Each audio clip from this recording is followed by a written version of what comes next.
¿Cómo fue posible que estructuras sociales tan diversas como las de Europa del Este y Europa Occidental convergieran en estructuras políticas prácticamente análogas?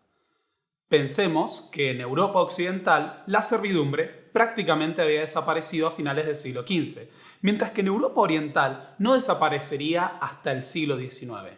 De hecho, en Rusia la servidumbre se sostuvo hasta la década de 1860.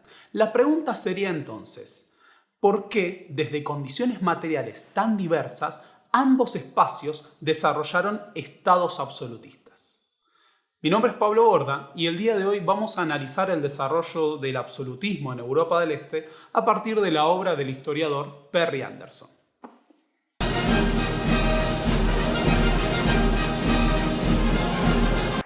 En un video anterior hemos analizado cómo fue posible que la nobleza feudal de Europa Occidental se reordenara en torno a una monarquía centralizada y un aparato político y militar de gran alcance para sostener su reproducción como clase. Esa reproducción se había visto afectada a partir del fin de la servidumbre, que le permitía el sostenimiento de su dominación social sobre las masas campesinas. Ahora los campesinos eran libres y se estaba dando la transición del feudalismo al capitalismo. En esa estructura material cambiante, la nobleza se reordenó en torno a una cúspide militarizada y centralizada.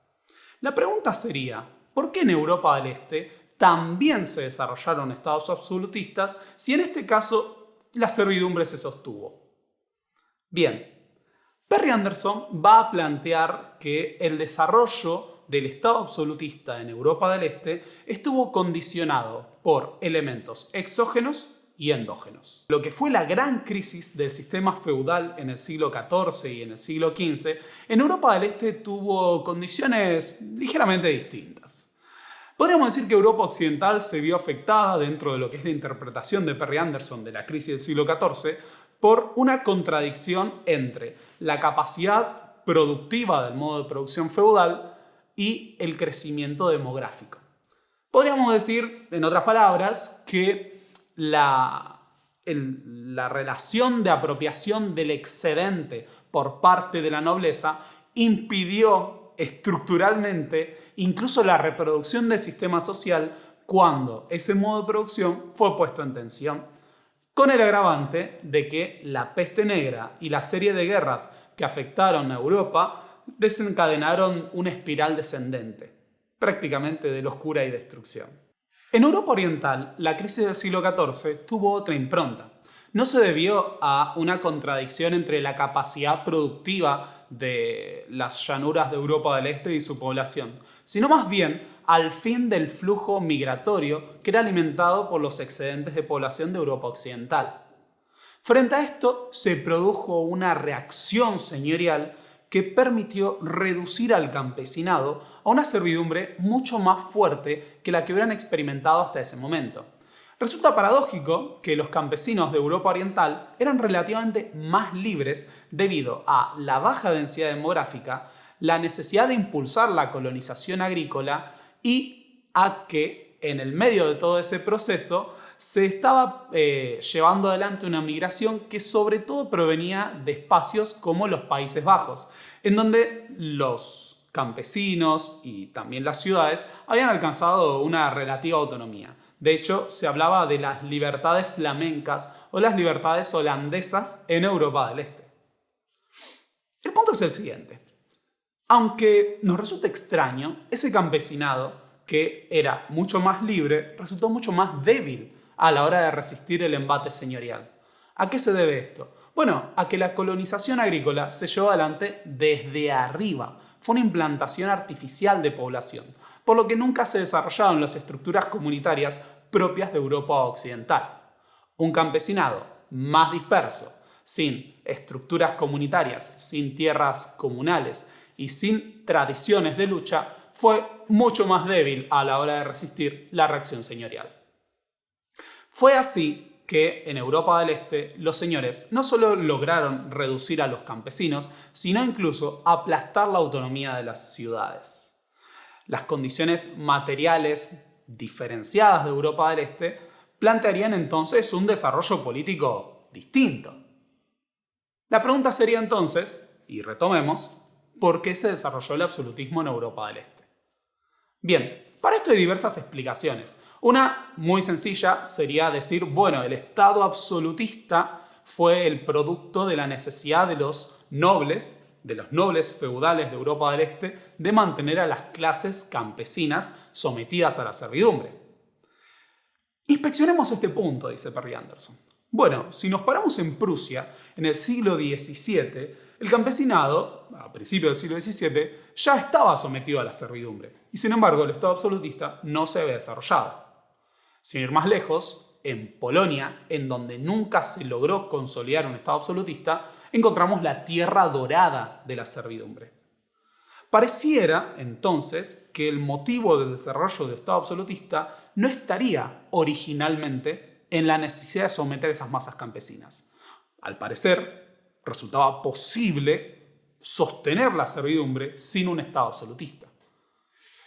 Otra interpretación podría ser considerada a partir de lo que era la influencia económica de Europa Occidental. Bueno, Perry Anderson considera desde su punto de vista que no debemos sobreestimar el impacto que tuvo el comercio para subdesarrollar a Europa del Este.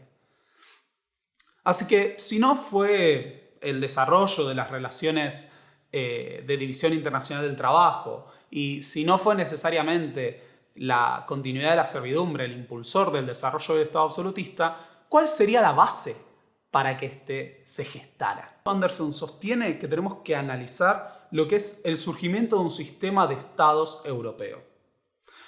Los estados absolutistas fueron aparatos modelados para la guerra. Pensemos que la nobleza feudal se definía a sí misma como una clase militar. Los ejércitos de Europa Occidental competían entre ellos en una lucha por territorios.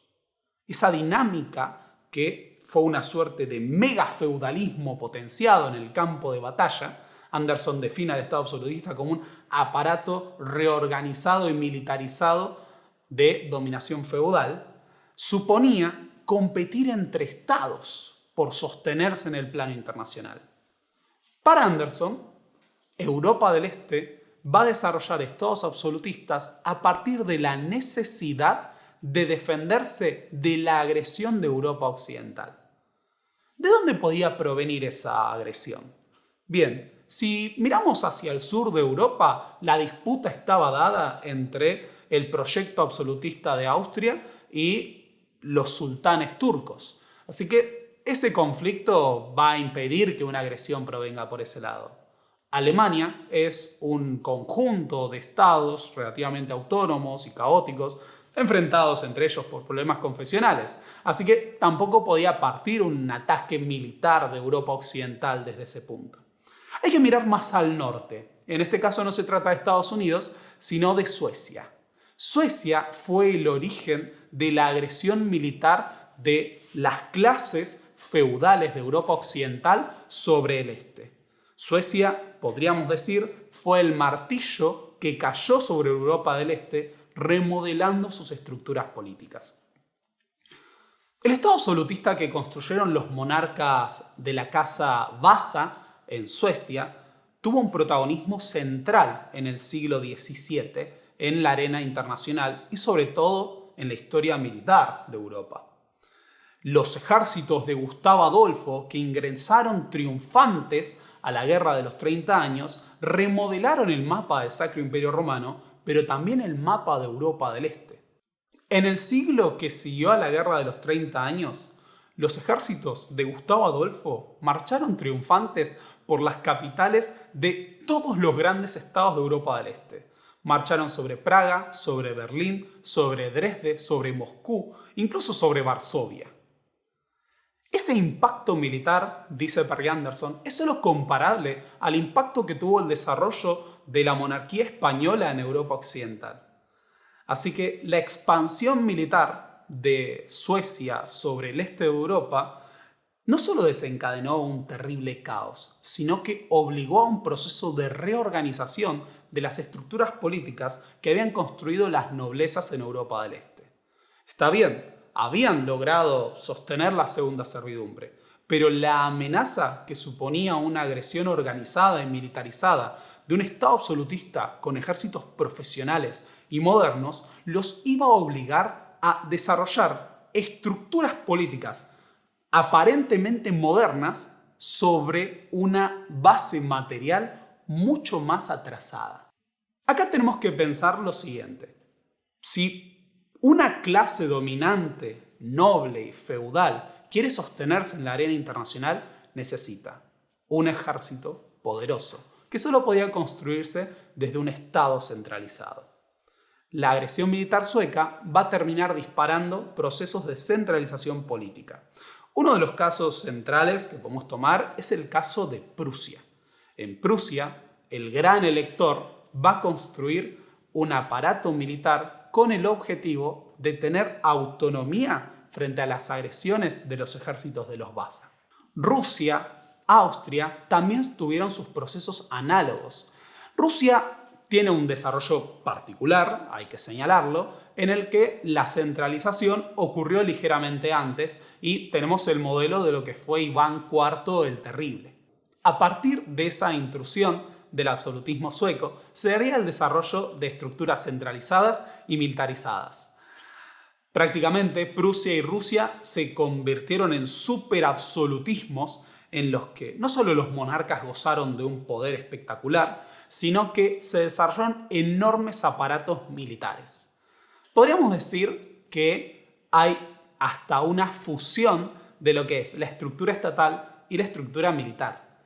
De nuevo, yendo a Prusia, la principal institución de gobierno era el General Kriegskommissariat, que era al mismo tiempo el Ministerio de Hacienda y el Ministerio de Guerra, porque fiscalidad iba de la mano con construcción del aparato militar.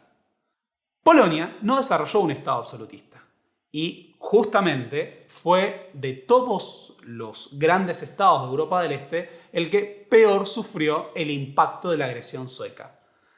Posteriormente a la Guerra de los 30 años se produjo la invasión sueca de Polonia, que fue conocida como el Diluvio sueco. En 5 años, las tropas suecas arrasaron con 1/3 de la población de Polonia y se apropiaron 1/4 de su territorio. El precio de no construir un Estado absolutista, que en Polonia se debió al particularismo nobiliario y a la terrible heterogeneidad de su clase dominante, se pagó finalmente con el fin de su propia existencia nacional. En el siglo XVIII, los ejércitos de las monarquías absolutistas de Europa del Este se repartieron los territorios de Polonia hasta que desapareció como Estado. Ahí tienen también, si quieren, la explicación de por qué Polonia aparece de la nada después de la Primera Guerra Mundial. Pero si el Estado absolutista en Europa del Este surge para Perry Anderson por el impulso que marca la intervención militar de los estados absolutistas de Europa Occidental, estuvo también sobredeterminado por la necesidad de mantener a esas masas campesinas en la servidumbre. Este Estado fue un Estado fuertemente represivo y el grado de violencia de clase que ejercieron los nobles de Europa del Este fue muy superior al que tenían los nobles de Europa Occidental. Esto se expresó en el impulso que se dio a la imposición de cargas tributarias en especie y en trabajo a las masas campesinas y la adscripción obligatoria a la tierra. Prácticamente la movilidad campesina fue eliminada en Rusia mediante sucesivos estatutos aprobados en conjunto por la monarquía y la nobleza. En Prusia, los nobles votaron los impuestos de los electores y los reyes de Prusia a partir de ganar la adscripción del campesinado a la tierra. Así que, además de desarrollar un aparato militar para resistir las invasiones del absolutismo occidental, el absolutismo de Europa del Este desarrolló una estructura represiva para mantener dominadas a las masas campesinas. Una vez más, Polonia es el contraejemplo de las consecuencias de no desarrollar un poderoso Estado absolutista. En 1648, los nobles de la Szlachta polaca debieron enfrentar tremendas rebeliones campesinas en Ucrania sostenidas por los hetman que luchaban por la independencia de las tierras comunales. Esas rebeliones campesinas fueron justamente difíciles de aplastar por la heterogeneidad y la falta de centralidad política de lo que era prácticamente una república nobiliaria. Es por eso que el Estado absolutista en Europa del Este va a sostenerse con una fusión de intereses entre nobleza y monarquía aún más íntima que la que habían desarrollado en Europa occidental. Primero, esto se expresa en el plano militar. Como hemos visto, se desarrollaron ejércitos modernos. Los aparatos militares de Europa del Este llegaron a una escala descomunal. Prusia fue prácticamente un estado militar y Rusia desarrolló uno de los ejércitos más grandes de Europa, solo comparable en tamaño a los de Luis XIV. Esos ejércitos eran prácticamente una muestra de la estructura social de Europa del Este. Los nobles eran oficiales, mientras que los siervos eran soldados. Esta ligazón entre estructura social y estructura militar está vinculada a un principio que fue central en el desarrollo del Estado absolutista en Europa del Este, y es que por primera vez permitió ligar estrictamente el servicio nobiliario con el beneficio económico. En Rusia se desarrollaron categorías que expresaban no solo los rangos nobiliarios, sino que estaban ligados a servicios en el Estado y el ejército de los zares. Una verdadera nobleza de servicio estuvo anclada a su relación del Estado por la íntima relación que se daba entre su capacidad para dominar a las masas campesinas y su capacidad para desarrollar la guerra. Este sistema de rangos que permitió fusionar a la clase terrateniente nobiliaria de Europa del Este con el Estado absolutista permitió justamente una enorme longevidad en esa estructura política. Mientras que los estados absolutistas de Europa occidental debieron enfrentar el embate de las revoluciones burguesas de los siglos XVIII y XIX, en Europa del Este los absolutismos y las dinastías que los construyeron prácticamente llegaron hasta el siglo XX y fueron destruidos por la Primera Guerra Mundial y la Revolución Rusa. Esa longevidad se debe a la capacidad que tuvieron las noblezas de modelar la estructura política y social bajo sus propios intereses. Las autonomías municipales y los fueros de las ciudades no se desarrollaron en Europa del Este. Las ciudades fueron aplastadas y se convirtieron en sujetos pasivos que servían prácticamente para el lujo de la nobleza. El campesinado quedó terriblemente ligado a la tierra y no conocería la libertad jurídica hasta el siglo XIX. Pensemos la distancia que hay entre esto y la libertad de los campesinos ingleses, franceses o españoles. Por otro lado, la nobleza fue capaz también de reproducir hacia la propia estructura estatal su jerarquización como clase. Podemos citar, por ejemplo, el caso de Rusia. En tiempos de Pedro I, la burocracia del Estado se dividió en 14 rangos. Los 8 superiores implicaban una condición noble hereditaria y los 6 inferiores una condición aristocrática no hereditaria. De esta forma, los rangos feudales y la jerarquía burocrática se fundieron orgánicamente. El mecanismo de la nobleza de servicio convirtió en principio al Estado en un simulacro de la estructura de la clase terrateniente bajo el poder centralizado de su delegado absoluto.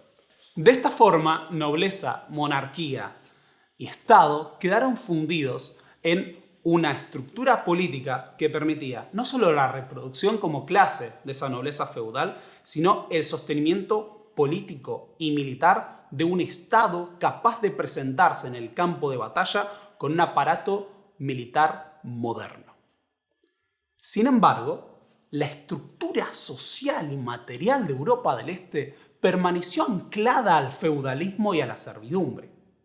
Perry Anderson sostiene que la invasión napoleónica a Rusia no fracasó por el invierno. Fracasó porque los ejércitos de la Francia revolucionaria entraron en un territorio que cronológicamente estaba en un tiempo anterior. La atrasada estructura social de una Rusia feudal y servil no era permeable a las ideas revolucionarias. Fue justamente el atraso político y material de ese Estado el que le permitió sobrevivir la invasión de un ejército mucho más moderno, impulsada por un régimen burgués.